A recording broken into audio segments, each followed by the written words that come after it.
नमस्कार, सिटी आई में आपका स्वागत है। मैं हूं दिव्या। आइए नजर डालते हैं आज की हेडलाइंस पर। जरा सी बात को लेकर परिवारों में हुआ खूनी संघर्ष, करीब 1.5 दर्जन लोग हुए घायल।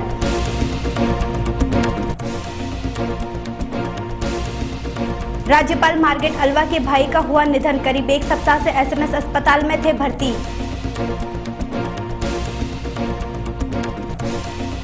और अज्ञात लोगों ने शिव मंदिर में की तोड़फोड़, जनता में भारी आक्रोश।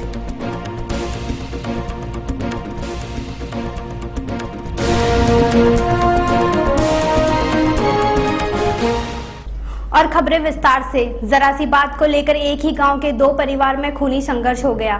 मामला शिवदासपुरा थाने क्षेत्र में श्री कृष्णपुरी का है। झगड़े में दर्जन भर लोग घायल हो गए। जानकारी के अनुसार पत्थर की टोली को खाली कराने की बात को लेकर झगड़ा हुआ, जो थोड़ी देर में खूनी संघर्ष में बदल गया। इस संघर्ष में पुरुष और महिलाएं मिलाकर करीब 15 लोग घायल हो गए। सूचना मिलने पर मौके पर पहुंची पुलिस ने घायलों को महात्मा गांधी भेजकर उनका मेडिकल करवाया। मैं गांव से बाहर रहता हूँ। मेरा गांव में मकान था, वहाँ पे ट्रॉली पत्थरों की मेरा भाई और मेरा बच्चा रामजीलाल और लक्ष्मण वहाँ गए थे ट्रॉली खाली कराने के लिए, छोटा मोटा काम कराने के लिए। इन्होंने ट्रॉली खाली नहीं करानी थी, झगड़ा कर लिया, फटाकुट कर लिया। जैसे हमारे को पता पड़ा कि भाई उनको दे लीजिए, हम लोग वैसे जैसे जैसे गए वहाँ पे इन्होंने हमारे से धड़ा कुटा किया। इनके कल का कोई प्रोग्राम है, ये तो पहले से प्रोग्राम करके बैठे थे। 40-50 आदमी थे, इनके रिश्तेदार वगैरह, बहन बेटियाँ, तो इनकी कोई सालों की छोरे हैं, साल आए वगैरह। हमारे जैसे चाचा जी और बड़े भैया गांव के अंदर गए थे। जैसे हमारे कुछ थोड़ा सी काम बाकी था, तो पत्थरों की ट्रॉली आई थी उसको खाली कराने के लिए। जैसे वो ट्रॉली आई, उन्होंने खाली नहीं करनी थी और झगड़ा कर लिया। झगड़े करते ही जैसे ही मेरे को पता चला, और जैसे पापा जी भी गए थे तो उनसे भी दयाली कर ली। मम्मी जी गई थी, मम्मी जी से भी दयाली कर ली। मैं गया तो मेरे से भी मारपीट कर ली। और जैसे जैसे और हमारी एक बुआ थी, तो बुआ के भी उन्होंने लट मार दिया सिर के ऊपर, और भैया के तो सिर में गहरी चोट आई है, जिससे वो अस्पताल के अंदर भर्ती है। अभी तक बेहोश हो रखे हैं। अभी तक उनका कोई पता नहीं क्या हाल चाल है, क्या नहीं है। सब डॉक्टरों ने अभी तक कोई आना की जवाब नहीं दिया। राज्यपाल मार्गरेट अल्वा के भाई जॉन अर्निश का शनिवार तड़के सवाई मानसिंह अस्पताल में उपचार के दौरान दम तोड़ दिया। वे एक दुर्घटना के बाद यहां उपचार करा रहे थे। अर्निश 23 मई को बस में उतरते हुए गिर गए थे और उनके सिर पर गंभीर चोट आई थी। इसके बाद उन्हें एसएमएस अस्पताल में भर्ती कराया गया था। 1 सप्ताह जिंदगी और मौत की लड़ाई लड़ते हुए उन्होंने सुबह 4:42 पर अंतिम सांस ली। अर्निश की पार्थिव देह को एसएमएस की मोर्चरी में रखवाई गई, फिर उनके पैतृक गांव में ले जाया गया। बीती रात असामाजिक तत्वों द्वारा विजय क्लब पार्क में स्थित शिव मंदिर की मूर्तियों का खंडित करने का मामला सामने आया। इसकी जानकारी जब आज सुबह आसपास के दुकानदारों को लगी तो उनमें आक्रोश भड़क गया। आक्रोशित दुकानदारों ने बजरंग दल व भाजपा के नेतृत्व में सिंह द्वार पर ट्रैफिक जाम कर दिया। घटना का पता चलते ही पुलिस अधीक्षक सहित आला पुलिस अधिकारी मौके पर पहुंचे। अधिकारियों ने आरोपितों की गिरफ्तारी शीघ्र करने का भरोसा देकर जाम खुलवाया। साथ ही लोगों के आक्रोश को देखते हुए पुलिस अधिकारी मंदिर में स्थापित करने के लिए प्रशासनिक खर्च पर मूर्तियां खरीद कर लाए, जिन्हें धार्मिक रीति रिवाज के अनुसार स्थापित किया जाएगा। है कि जो भी असामाजिक तत्व हैं उन लोगों को तुरंत गिरफ्तार किया जाए। इससे पहले भी यहाँ पे ऐसी तोड़फोड़ की घटनाएं हो चुकी है और उस घटनाओं की पुलिस प्रशासन को, स्थानीय थाने को पूरी जानकारी है। उसके बावजूद स्थानीय थाने की कोई कार्रवाई नहीं हुई है। मजबूरीवश हमको आज ये कार्रवाई करनी पड़ी है, जिसके कारण से कि प्रशासन मुस्तैद हो। हम लोगों की मांग यही है कि उन जिन लोगों ने मूर्तियां तोड़ी है, हिंदुओं की भावनाओं को के साथ कुठाराघात किया है, उनकी गिरफ्तारी तुरंत हो। जो शिव परिवार पूरा स्थापित है उसको रात में तोड़ दिया, पूरा निस्त नाबूद कर दिया है और प्रशासन पूरा स्वीकार नहीं कर रहा है, ना ही गिरफ्तारी कर रहा है अभी तक किसी प्रकार की। केवल आश्वासन दे रहे हैं और कुछ नहीं कर रहे हैं। आप डूल मूल दे रहे हैं और जबरदस्ती हटवाया है इन्होंने। प्रशासन ने पूरा धरना जबरदस्ती हटवाया है, सभी को भगाया यहाँ से, और है ना कोई जवाब सही ढंग का नहीं दे रहे हैं। भाकरोटा थाने में एक पीड़ित ने शराब से भरा ट्रक गायब होने का मामला दर्ज कराया। जानकारी के अनुसार मैसर्स विजेता ब्रेवरेज प्राइवेट लिमिटेड का एक ट्रक देशी शराब भरकर विंदायका जयपुर से भरतपुर के लिए रवाना हुआ था। ट्रक पर चालक नरेंद्र यादव नियुक्त था, जो कि विंदायका का ही रहने वाला था। पीड़ित ने बताया कि ट्रक में 625 देशी शराब के भरे कार्टून थे। इस दौरान ट्रक चालक का मोबाइल भी बंद आ रहा है। पुलिस ने इस संबंध में मामला दर्ज कर जांच शुरू कर दी है। जवाहरनगर थाना इलाके में स्थित टीला नंबर 3 पर आज तड़के 2 कबाड़ की दुकानों में आग लग गई।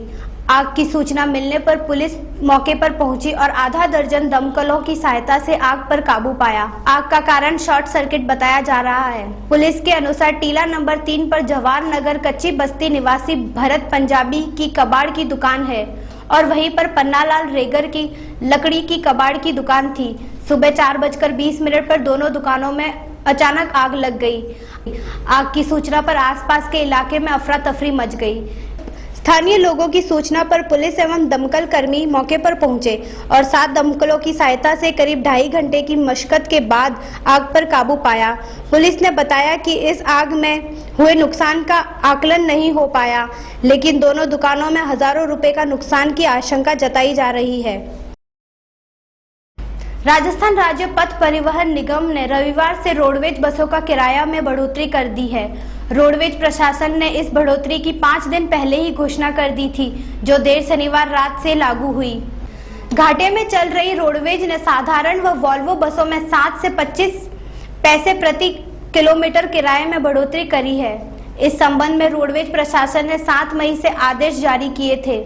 बढ़ा हुआ किराया साधारण, डीलक्स, एसी व वॉल्वो सहित सभी श्रेणियों की बसों में देना होगा। प्रदेश में हो रही पुलिस कांस्टेबल भर्ती परीक्षा के लिए राजस्थान रोडवेज ने 20 बसों का इंतजाम किया है, जो जयपुर शहर के चारों ओर बने डिपो विद्याधर नगर, सांगानेर, सीकर, आगरा रोड से चलेगी। इन बसों को संचालन हर घंटे में किया जाएगा ताकि परीक्षार्थियों के कारण भीड़ न हो। गौरतलब है कि रविवार को होने वाली पुलिस कांस्टेबल भर्ती परीक्षा में शहर के करीब 2 लाख अभ्यर्थी परीक्षा देने आएंगे। अभ्यर्थियों के आने का सिलसिला शनिवार दोपहर 1 बजे से ही शुरू हो गया। विश्व तंबाकू निषेध दिवस के अवसर पर राजधानी में अनेक कार्यक्रमों का आयोजन किया गया। वहीं शहर में कई जगह रैलियां निकालकर जागरूकता का संदेश दिया। शनिवार को तंबाकू निषेध दिवस के मौके पर महात्मा गांधी सर्किल से एक रैली का आयोजन किया गया, जिसमें काफी संख्या में बच्चों ने भाग लेकर जागरूकता का संदेश दिया। इस मौके पर रैली को हरी झंडी दिखाकर रवाना किया।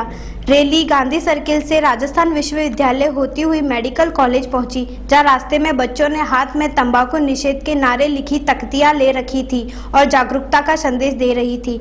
इस मौके पर छात्रों ने तंबाकू पर बैन लगाने की मांग भी की, जिससे कि कैंसर जैसी खतरनाक बीमारियों से बचा जा सके। विश्व तंबाकू निषेध दिवस है। आज Rajasthan cancer treatment welfare society की तरफ से सारे नर्सिंग कॉलेज के बच्चों के द्वारा एक रैली निकाली जा रही है, जो रैली गांधी जी मूर्ति से जो मार्ग होती है एसएमएस हॉस्पिटल तक जाएगी। रैली निकालने का मतलब सिर्फ यही है कि समाज में जो तंबाकू का चलन बहुत ज़्यादा बढ़ गया है, उसको रोकना। तंबाकू के कारण देश में करीबन 1.5 लाख लोगों की मौत तंबाकू के सेवन से होती है हर साल। तो सरकार ने गुटखे पे तो प्रतिबंध लगा दिया है और इस पर तंबाकू पे भी मतलब प्रतिबंध लगे, इसके लिए अवेयरनेस प्रोग्राम के तहत ये रैली निकाली है। दिवस मनाने जा रहे हैं, जिसमें हमने बहुत ही बड़ी जनचेतना रैली का आयोजन किया है। इस जनचेतना रैली के माध्यम से हम लोगों को बताना चाहते हैं कि तंबाकू से और धूम्रपान करने से कितने अधिक दुष्प्रभाव हो रहे हैं तथा इसको छोड़ने से हमें कितने फायदे हैं। ये मैसेज हम जनता के माध्यम से, रैली के माध्यम से सरकार के कानों तक भी पहुंचाना चाहते हैं, जिससे कि धूम्रपान व तंबाकू पर प्रतिबंध लगा सके। सरकार ने ऐसे बहुत सारे कानून बना रखे हैं, पर उनका इम्प्लीमेंटेशन ये सुदृढ़ तरीके से नहीं कर रहे हैं। जैसे धूम्रपान सार्वजनिक स्थानों पर प्रतिबंध लगा रखा है, पान तंबाकू ज्यादा गुटखा बेचने पर 18 साल के बच्चों पर प्रतिबंध लगा रखा है। 100 मीटर की दूरी में स्कूल कॉलेजेस के आसपास धूम्रपान ये चीज़ों को बेचने के लिए प्रतिबंध लगा रखा है, पर उनका इम्प्लीमेंटेशन सही नहीं है। कई लाखों जानें जारी हैं, तो आज हम समाज को अवेयरनेस करने के लिए, अलर्ट करने के लिए कि तंबाकू का सेवन नहीं करें, क्योंकि तंबाकू के सेवन से कैंसर नामक घातक बीमारी होती है जो कई लोगों की जान ले लेती है। तो हमारा उद्देश्य समाज में तंबाकू के जो साइड इफेक्ट है उनको बताने का और समाज में अपनी हेल्थ को लेके वो सजग रहें, इसी उद्देश्य से आज हम ये रैली कर रहे हैं। भटारक जी की नसिया में 3 दिवसीय कार्यक्रम के तहत 1 दिवसीय गोष्ठी का आयोजन किया गया, जिसमें सूरती पंचमी मनाई गई। इस मौके पर काफी संख्या में समाज के लोग उपस्थित थे।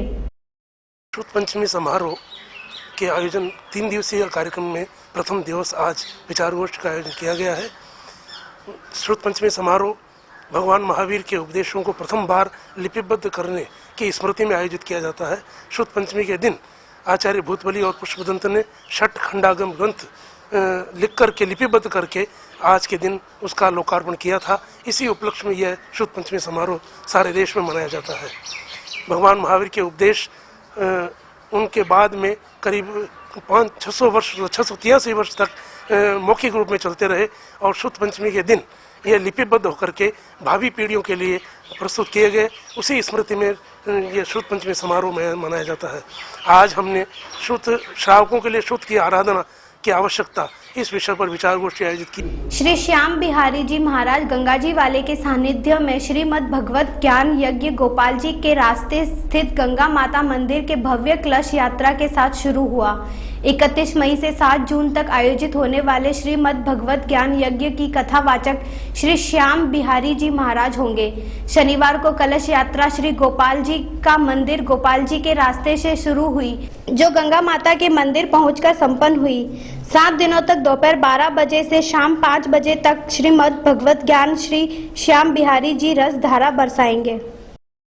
गंगा माता के मंदिर में 31 मई से 7 जून तक भागवत महायज्ञ कथा प्रारंभ हो रही है और आज प्रातः 8 बजे कलश यात्रा गोपाल जी के मंदिर से प्रारंभ होकर के गंगा माता के मंदिर में पधारी है।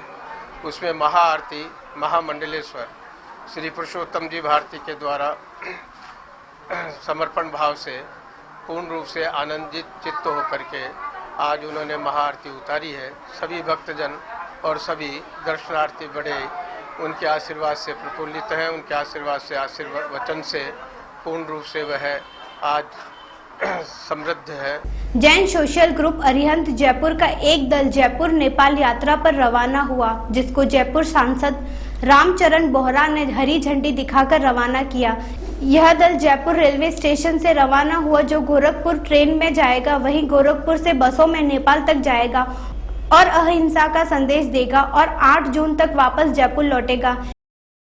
लोग यहाँ से आज रवाना हो रहे हैं। कल सुबह गोरखपुर पहुँचेंगे और गोरखपुर से 2x2 बसों में हम लोग यहाँ से नेपाल की यात्रा के लिए जाएंगे और वहाँ से लुम्बिनी जाएंगे। लुम्बिनी होते हुए पोखरा पहुँचेंगे 1 तारीख को और 1 तारीख से 2 तारीख तक वहीं रहेंगे और 3 तारीख को हम लोग मनोकामना टेम्पल के दर्शन करते हुए और 4 तारीख को हम लोग काठमांडू पहुँच जाएंगे। 4 तारीख को काठमांडू रहेंगे और वहाँ पे हमारा अहिंसा का जो हमने मैसेज दे रहे हैं सबको, ये अहिंसा परमो धर्म हमारा जैन धर्म का एक सिद्धांत है, उसको अपनाते हुए सबको एक संदेश देंगे। उसके बाद 5 तारीख को हम लोग काठमांडू से रवाना होकर के चितवन एक फॉरेस्ट है, चितवन होते हुए हम लोग 6 तारीख की नाइट को गोरखपुर आ जाएंगे और गोरखपुर से वापसी हमारी 7 तारीख को वहाँ से ट्रेन है, 8 तारीख को हम लोग जाएंगे। आज जैन सोशल ग्रुप अरिहंत जो हमेशा की तरह आज 1 सप्ताह के लिए यात्रा पे जा रहा है, ये अहिंसा का परिसंकल्प लेकर यहाँ से रवाना हुआ है। समाज की सेवा अहिंसा परमो धर्म का संकल्प लेकर आज पूरे नेपाल में घूमकर ये अपनी अपनी जो भी व्यवस्थाएं दे सकते हैं वो व्यवस्था देंगे। मैं जैन सोशल ग्रुप अरिहंत को बहुत बहुत शुभकामनाएं देता हूँ कि इनकी यात्रा भगवान की कृपा से, पशुपतिनाथ की कृपा से बहुत सफलतम यात्रा रहे और हमेशा ये समाज के हित में काम करते रहे। इन्हीं के साथ बहुत बहुत धन्यवाद। महाराज श्री छत्रसाल जी की 366वीं जयंती महोत्सव श्री प्रणामी पंचायत के तत्वाधान में श्री छत्रसाल प्रणामी नव युवक सभा द्वारा श्री कृष्ण प्रणामी मंदिर आदर्श नगर में झंडारोहण के साथ शुरू हुई। शनिवार को महोत्सव के तहत प्रभात फेरी का आयोजन किया गया। प्रभात फेरी श्री कृष्ण प्रणामी मंदिर आदर्श नगर से वीर छत्रसाल पार्क सेक्टर 2 जवाहर नगर पहुंची व धार्मिक कार्यक्रम का आयोजन किया गया। इस मौके पर काफी संख्या में लोगों ने भाग लिया। तीसरे दिन सुबह मुखवाणी चर्चा की जाएगी। श्री श्याम परिवार जयपुर की ओर से आदर्श विद्या मंदिर में आयोजित किए जा रहे 108 कुंडलीय महायज्ञ की शुरुआत कलश यात्रा के साथ की गई। श्री श्याम आशीष परिवार के प्रवक्ता एवं उपाध्यक्ष चंद्र प्रकाश खेतानी ने बताया कि महायज्ञ का आयोजन 1 जून से किया जा रहा है, जिसकी शुरुआत 21 महिलाओं ने कलश यात्रा निकाल कर की गई। कलश यात्रा शिव हनुमान मंदिर पानी की टंकी के पास पार्षद ऑफिस के पीछे सेक्टर 4 विद्याधर नगर जयपुर से की, जो गाजे बाजे के साथ रवाना होकर यज्ञ स्थल आदर्श विद्या मंदिर पहुंची। कलश यात्रा की जगह जगह आरती उतारकर पुष्प वर्षा से स्वागत किया गया। 6 बजे विद्याधर नगर सेक्टर 4 से श्री श्याम प्रभु के कलश यात्रा, विशाल कलश यात्रा निकाली गई, जिसमें 2100 महिलाओं ने एक ही परिधान में कलश धारण करके इस शोभा यात्रा में भाग लिया। स्वामी प्रज्ञानंद जी महाराज ने इस कलश यात्रा का शुभारंभ किया। यह कलश यात्रा इस शुद्ध भाव के साथ रखी गई है कि कल दिनांक 1 जून 2014 को हिंदुस्तान के इतिहास में पहला कार्यक्रम जो है होने जा रहा है। इससे पहले भी श्याम आशीष परिवार द्वारा श्री श्याम महायज्ञ के कार्यक्रम कराए गए हैं, लेकिन इस बार इस कार्यक्रम की विशेष तैयारियां की गई है। 108 कुंडीय महायज्ञ के इस कार्यक्रम में एक ही दिन में 125 करोड़ महामंत्रों की आहुति जो है दी जाएगी। पिंक सिटी प्रेस क्लब 17 मई से चल रहे ग्रीष्मकालीन बाल अभिरुचि शिविर का समापन शनिवार को सांस्कृतिक कार्यक्रम के साथ हुआ। इस मौके पर नन्हे मुन्नों ने सांस्कृतिक कार्यक्रम प्रस्तुत कर सभी को चौंका दिया। समापन समारोह के इस अवसर पर भारतीय जनता पार्टी के जयपुर सांसद रामचरण बोहरा ने बच्चों का हौसला बढ़ाया। इस मौके पर पत्रकारों के बच्चे व उनके परिवारजन भी उपस्थित थे। करीब 15 दिनों से चल रहे प्रशिक्षण का बच्चों ने प्रदर्शन भी किया। इस मौके पर पिंक सिटी प्रेस क्लब के अध्यक्ष राधा रमन शर्मा, महासचिव रोशन लाल शर्मा सहित काफी संख्या में पत्रकार एवं उनके परिवारजन उपस्थित थे।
मैं प्रेस क्लब के सभी पदाधिकारियों को और विशेषकर अध्यक्ष महोदय और जनरल सेक्रेटरीज को, संयोजक जी को धन्यवाद देना चाहता हूं कि जब वोटिंग हुआ जयपुर लोकसभा क्षेत्र का पार्लियामेंट सीट्स का, उसके तुरंत बाद इन्होंने मुझे स्वास्थ्य निःशुल्क प्रशिक्षण शिविर में बुलाया और पहला कार्यक्रम मेरा सांसद चुनने के बाद कार्यक्रम इन्होंने रखा और आज दूसरा कार्यक्रम जो बहुत ही एक अच्छा कार्यक्रम बाल अभिरुचि कार्यक्रम इन्होंने रखा। मैं धन्यवाद देना चाहता हूं कि बालकों में एक अच्छा उनका उत्साह संचार करने के लिए आपने कार्यक्रम रखा, कि बच्चों को जब तक उनके गेम्स में हम नहीं डालेंगे तब तक उनको एक अभिरुचि पैदा नहीं होती। जैसे यहाँ पर मेहंदी का रखा, ड्राइविंग का रखा, नृत्य का रखा, मार्शल कार्यक्रम रखा।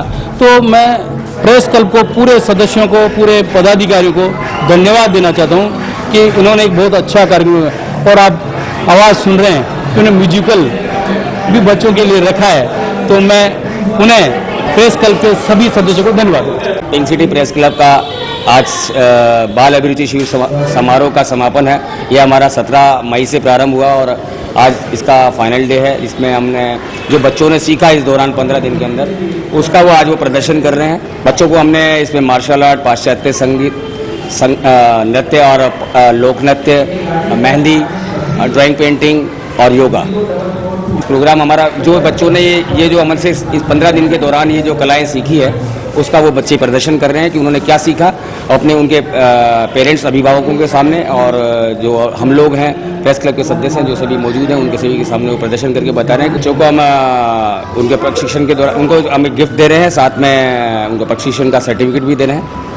सिटी पैलेस में भी ग्रीष्मकालीन शिविर का आयोजन किया जा रहा है, जिसमें बच्चे पेंटिंग सहित अनेक विधाएं सीख रहे हैं। शिविर का उद्घाटन राजकुमारी दिया कुमारी ने किया था और गर्मी के मौसम में बच्चों को परिंदे भी बांटे थे, जिससे कि बेजुबानों को पानी मिल सके। राजस्थान क्रिकेट एसोसिएशन के तत्वाधान में खेली जा रही अंडर 16 क्रिकेट प्रतियोगिता में गंगानगर, बीकानेर, भरतपुर टॉक सेमीफाइनल में पहुंची। पहले मैच में गंगानगर ने झालोर को 153 रनों से हराया, तो दूसरे मैच में टॉक ने बांसवाड़ा को 138 रनों से, तीसरे मैच में बीकानेर ने अजमेर को 165 रनों से हराया, तो वहीं चौथे मैच में भरतपुर ने कोटा को 7 विकेट से हराया। पहला 2 दिवसीय सेमीफाइनल मैच बीकानेर में श्री गंगानगर बीकानेर के मध्य और दूसरा सेमीफाइनल मैच जयपुर में टॉक भरतपुर के बीच 1 और 2 मई को खेला जाएगा। आइए चलते चलते नजर डालते हैं आज की हेडलाइंस पर। जरा सी बात को लेकर परिवारों में हुआ खूनी संघर्ष, करीब 1.5 दर्जन लोग हुए घायल।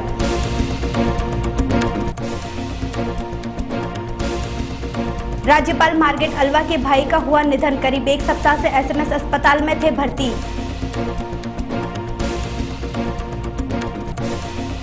और अज्ञात लोगों ने शिव मंदिर में की तोड़फोड़, जनता में भारी आक्रोश।